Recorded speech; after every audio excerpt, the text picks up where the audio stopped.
আর supreme কোর্টের রায় প্রায় 26,000 চাকরি বাতিল। আর এই রায়ের প্রেক্ষিতে এবার সোশ্যাল মিডিয়ায় পোস্ট করলেন দেবাংশু ভট্টাচার্য। পেয়াদার তাড়া খেয়ে একটা গ্রামে কয়েকটা বদমাইশ ঢুকে পড়েছিল গা ঢাকা দিতে।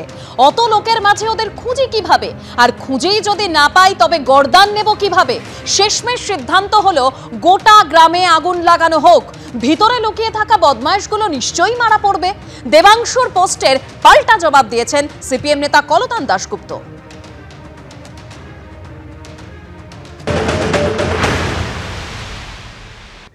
গর্দান যদি নিতে হয় তাহলে দলের মধ্যে তো শিক্ষামন্ত্রী যিনি আছেন, এসএসসির মাথায় যিনি আছেন, তার সাথে গিয়ে কথা বলা উচিত ছিল যে কেন যোগ্য ছেলেমেয়েদের চাকরি গেল।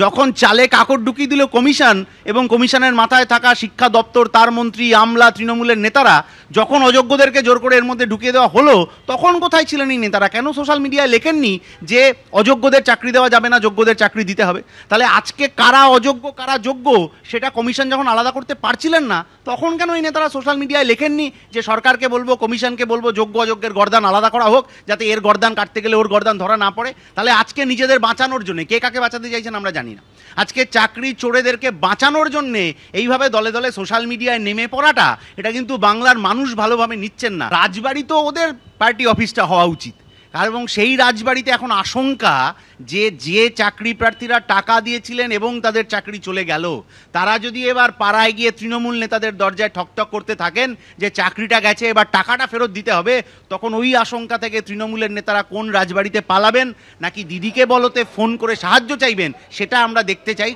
এমনিও স্কুল আর চলে না, স্কুলগুলোয় আপনি গিয়ে দেখে আসুন, স্কুলগুলোয় শিক্ষক ছাত্র রেশিও এবং তাদের অবস্থান দেখলে বুঝতে পারবেন। কিন্তু আমি দেখলাম একটা মানুষ রাজনীতি করেন বলে কত নিচে নামতে পারে। তিনি বললেন আমার কাছে তথ্য আপনাদের কাছে থাকলে আমায় দিন। আরে চুরি করলে তুমি, ওএমআর পোড়ালে তুমি, ওএমআর এর কপি বার করলো সিবিআই, এখন তুমি বলছো আমি কিছু জানি না? এটা ওনার বেসিক ক্যারেক্টার। যখন পার্থর ঘরে টাকা বেরোয় তখনও উনি কিছু জানেন না, হ্যাঁ, যখন ভাইপোর দুর্নীতির অভিযোগ আছে তখনও উনি কিছু জানেন না, আর আজকেও উনি বলছেন উনি কিছু জানেন না। বরঞ্চ যদি আজকে চুপ করে থাকতেন তাহলে বোধহয় মানুষ তাকে ক্ষমা করতো। অযোগ্য অপরাধ ক্ষমা নিশ্চয়ই করবে না, কিন্তু আমি দেখলাম উনি বসে বসে বিজেপির নামে দোষ দিচ্ছেন। কে মামলা করেছে, কে করেছে? আমি বলছি অভিজিৎ গাঙ্গুলির নামে উনি অভিযোগ করছিলেন। অভিজিৎ গাঙ্গুলি অর্ডারটাকে মেনে নিলে 7,000-এর ওপর দিয়ে যেত, 19,000 মানুষ রেহাই পেত। এইটুকু ঘটনার দায়িত্ব কে নেবেন বলুন?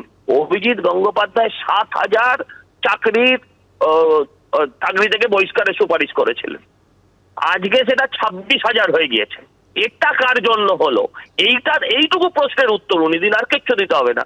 উনি সিপিএম এর সময় চিরকুটে চাকরি হতো সেটা জানেন, আর ওনার চাকরির ফাইল এখন আমরা গিয়ে খুঁজে আনবো, এই কথা মানে কর্মতলার ওই ময়দানের ঘোড়ারাও এই ধরনের কথা বলে না। এই কথা তুললে তারা আসবে, মানে সত্যি এনাকে বলার মতন কোনো রিয়াকশন আমার মুখে নেই।